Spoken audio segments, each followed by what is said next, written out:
Welcome to this episode of Horrific History and Hauntings. I'm Beth.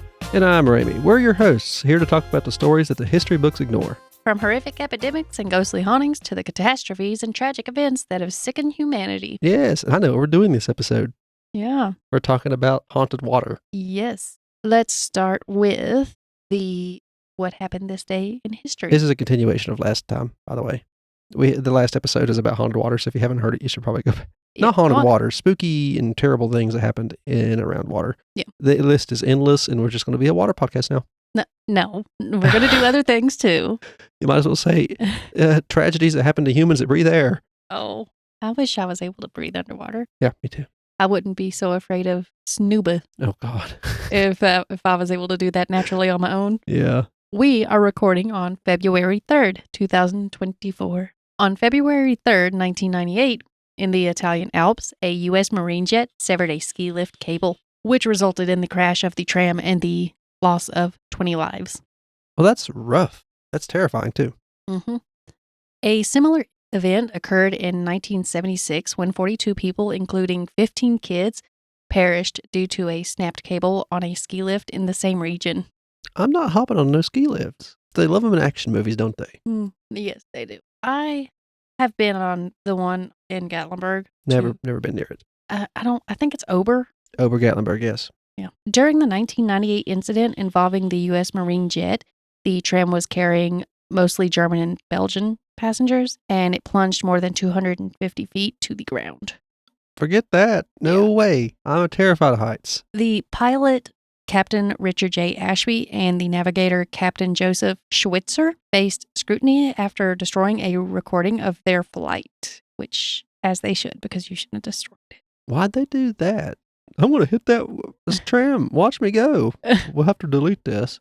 Oh. That is very sketchy. Wonder what in the world they said. I don't know.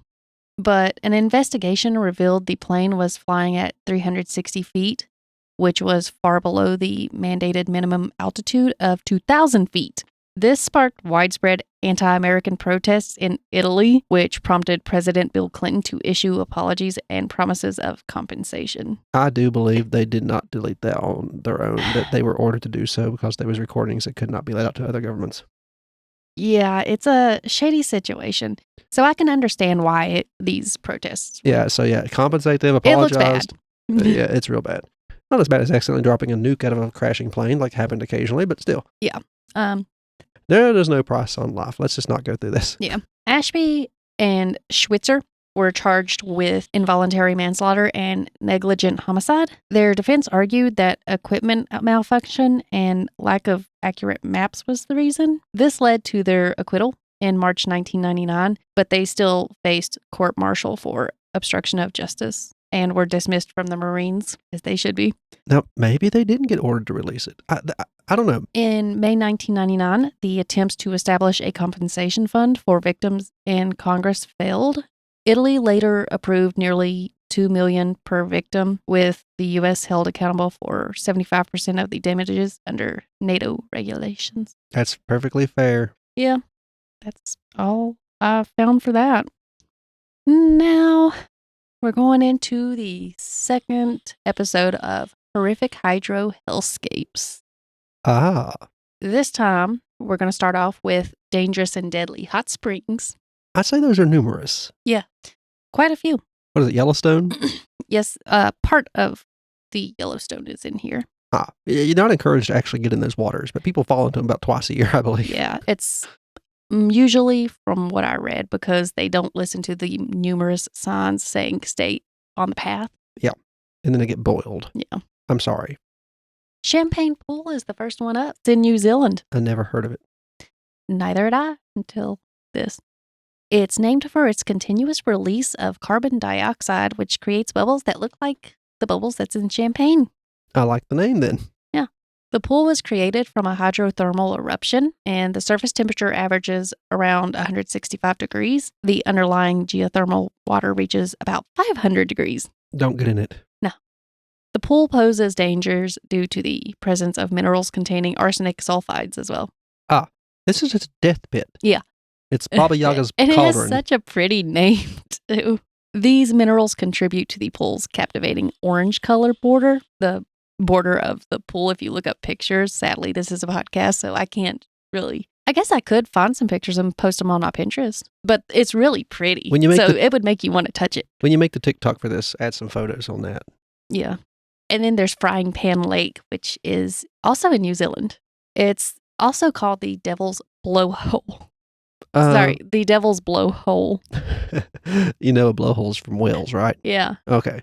I know you're thinking something dirty, but that ain't what that... I know. Well, mostly I laugh every time I hear blowhole now because of the movie Norbit. Oh, yeah. Yeah. Yeah. I watched it recently, so I really like the pimps in it. Back into this, I'm going to not pronounce this correctly. It's Wamangu, Waimangu. Aha. If you know how to pronounce that, I don't. Volcanic Rift Valley. Oh, I have no idea how to pronounce that, Beth. Yeah. It's a hydrothermal system created as a result of the volcanic eruption of Mount Tarawera. Wonderful. This happened in 1886, and it claimed the lives of over 100 people. So a lot of death around this frying pan lake from the get-go. It is a dangerous thing to have yourself a volcanic lake. Yeah. It maintains a scorching range of about 113 to 131 degrees Fahrenheit, and it spans about 400,000 square feet. It's considered to be one of the largest hot springs in the world. But you don't want to get in it. Probably not. It emits hydrogen sulfide and carbon dioxide. Then there's the Grand Prismatic Spring. This one's in Yellowstone National Park. It stands as the largest hot spring in the United States, the third largest worldwide. Ah, yes. We're at least on the top 3. Yeah, that's always nice. The vibrant oranges, yellows, and greens result from pigmented... Is that funny to you? Pigmented. How do you say that? Pigmented? Pigmented. Pigmented. Pigmented bacteria thriving in mineral-rich areas. The pristine blue center is clear water that is sterilized by the scorching 189-degree heat of the spring. Perfectly safe. Oh, yes. Causing severe burns and death. Safe. Don't get near that. Yeah. No matter how pretty and colorful. What happens to those who decide to ignore all the warning signs and take a dip in one of Yellowstone's dangerous hot springs? Death?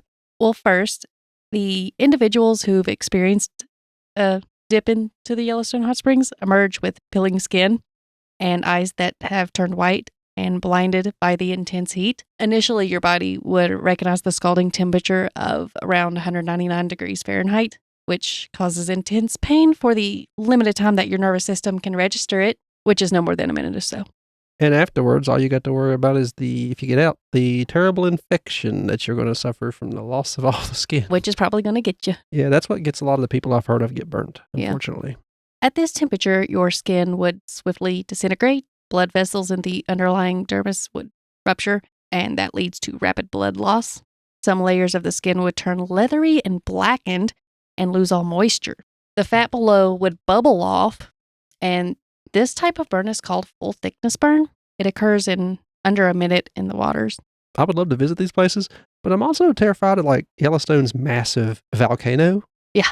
So it's another reason I don't want to go out west. It's things like that. Well, I don't know about you. I'm kind of unlucky in general. So I feel like if I was the one person to visit this place, that's when it would happen.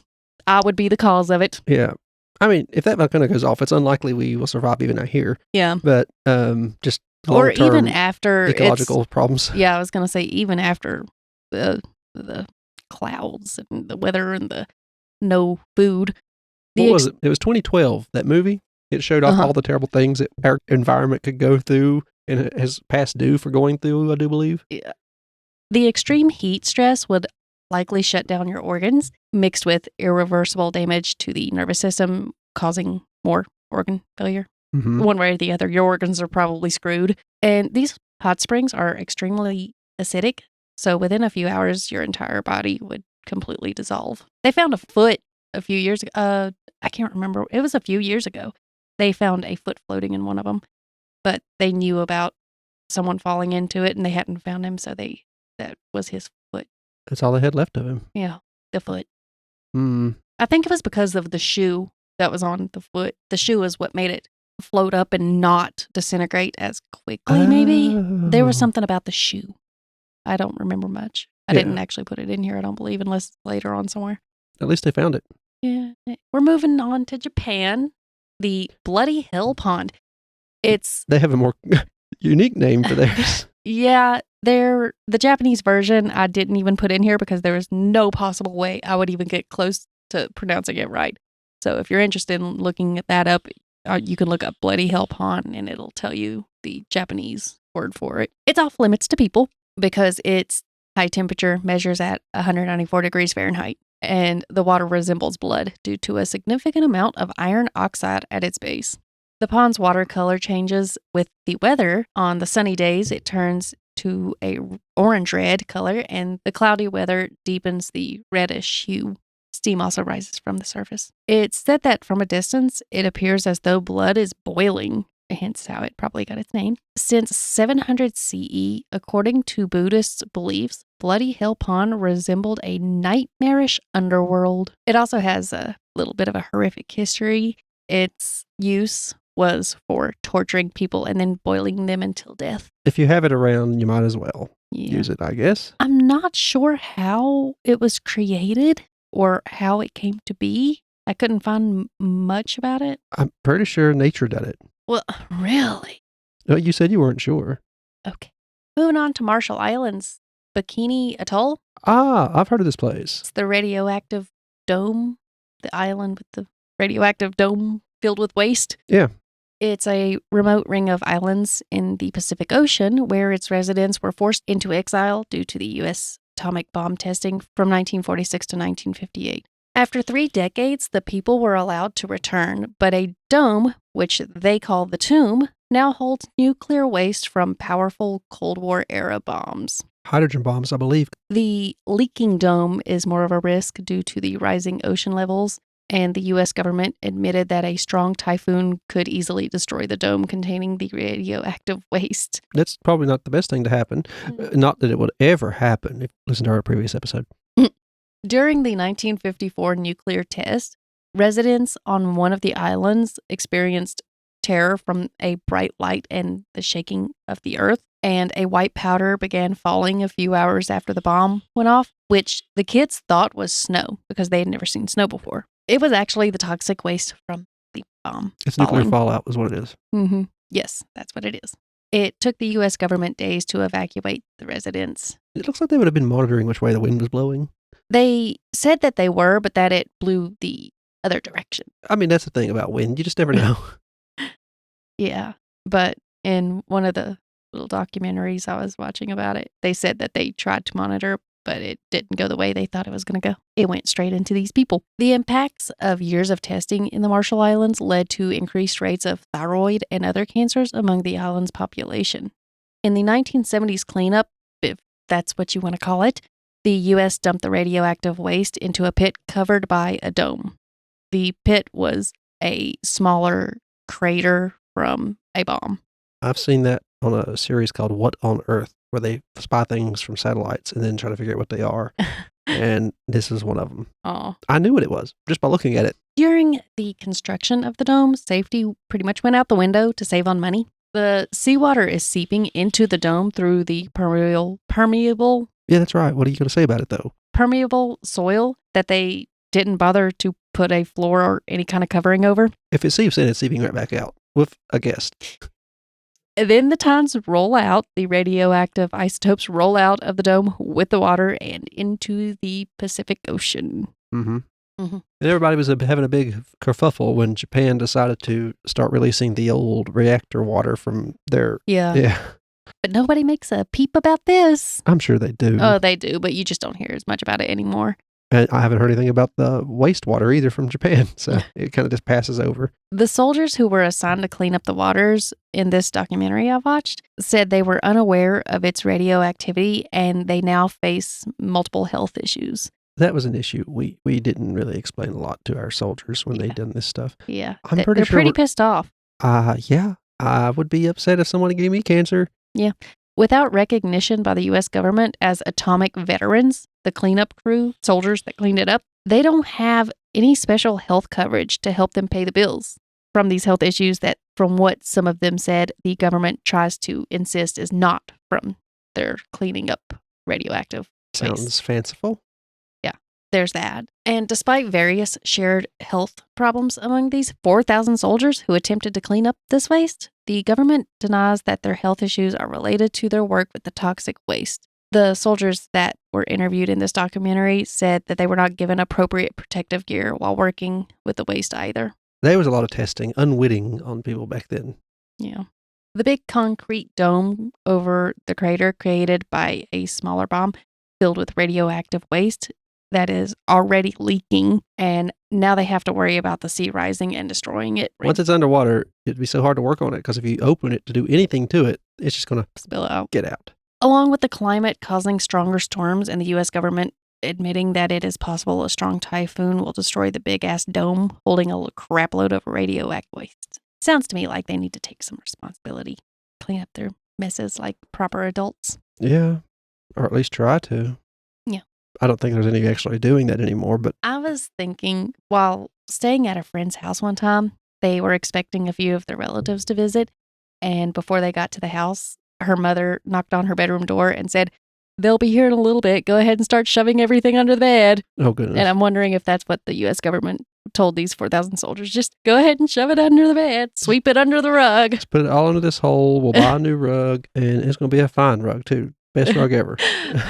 It'll never break. No. I feel bad for the people who are native to the place. Well, it's not even... Those tests deleted They're sinking.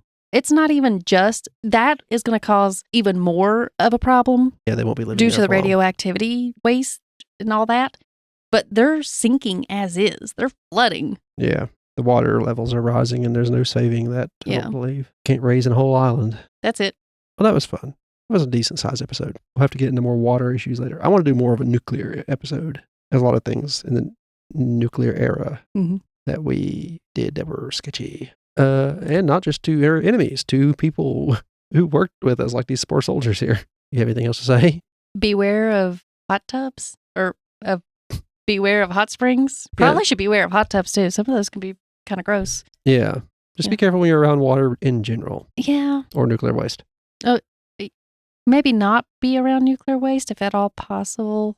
If you like what you heard here, there'll be a link in the description for it's our Linktree link, and it'll take you to all of our other websites, our socials. The first link in that list on the Linktree will be our podcast homepage. It'll show you all the podcasts that are part of the Gruesome Gaming Group podcast network. There'll be this one, Brother Knows Quest, it's where I tell Beth here about tabletop role-playing games, and a Leveling Duo, where me and my friend Dakota talk about video games. Each of those will also have an option in the media player to tip us if you want to do that. Just tip whichever podcast you like. We'll do a shout out if you want to leave a message during the tip. You don't have to if you don't want to. We'd appreciate it. Go ahead and leave us a review on whatever podcast app you use, or like us and subscribe on YouTube, where we also put these podcasts up and do some streaming. Below the Linktree link, there will be, in the description here, there will be 2 emails, one for Beth and one for the Gruesome Gaming Group in general. And feel free to reach out to us. If you want to reach out to Beth directly, do the Horrific History and Hauntings one.